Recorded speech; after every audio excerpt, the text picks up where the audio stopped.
Ouh.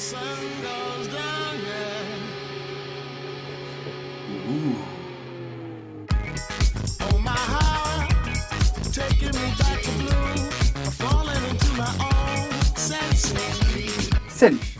Aujourd'hui, je vais vous parler de la nouvelle atomiseur de chez Kanger, le Proton 4, que voici. C'est un atomiseur modulable à souhait. 5 mm de contenance avec des résistances prémontées, 4 mm de contenance avec le plateau reconstructible, double airflow, top feeding. On va voir ce qu'il y a dans le ventre, on fait un gros plan. La boîte contient un Proton 4, le nouveau plateau RBA, une résistance type subtank 1,5 ohm, du coton et un petit sachet avec une clé Allen, de résistance et des vis de rechange. Moi je le trouve très sympa, hein. Kanger revient de loin au niveau design parce que le top tank c'était un subtank mini avec un top feeding uniquement. Là ils ont repensé le design en faisant quelque chose d'un peu plus actuel, c'est chouette.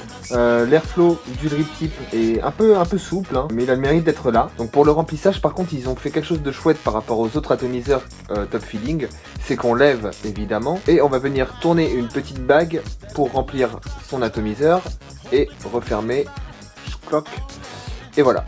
Pour la partie résistance, on va dévisser le dessous comme ceci, et donc là on a une résistance qui est montée dessus en céramique à 0,5 ohm.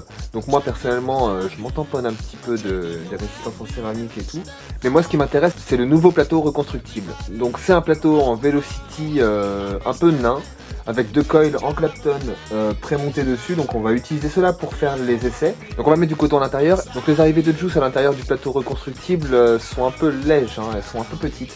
Donc on va essayer le coton Claude, qui s'appelle comme mon oncle, hein, Tonton Claude, le coton de Tonton Claude, le coton de Tonton Claude. La chambre d'atomisation. Je vais le remplir en gros plan pour que vous puissiez voir son système de remplissage qui, moi franchement, j'aime énormément.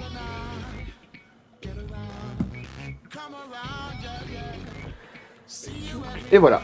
Donc voilà, je l'ai mis sur ma Minikin à 60 watts pour commencer et on va tester.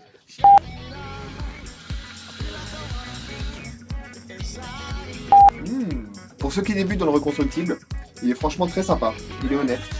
Ce que j'aime bien avec cet atomiseur, c'est qu'ils ont pris tout ce qu'il y avait de meilleur dans pas mal d'atos qu'il y avait sur le marché et ils en ont fait ça, ce qui est plutôt chouette. J'ai beaucoup aimé le plateau reconstructible, il est super simple à monter. Le rendu des saveurs est franchement sympa.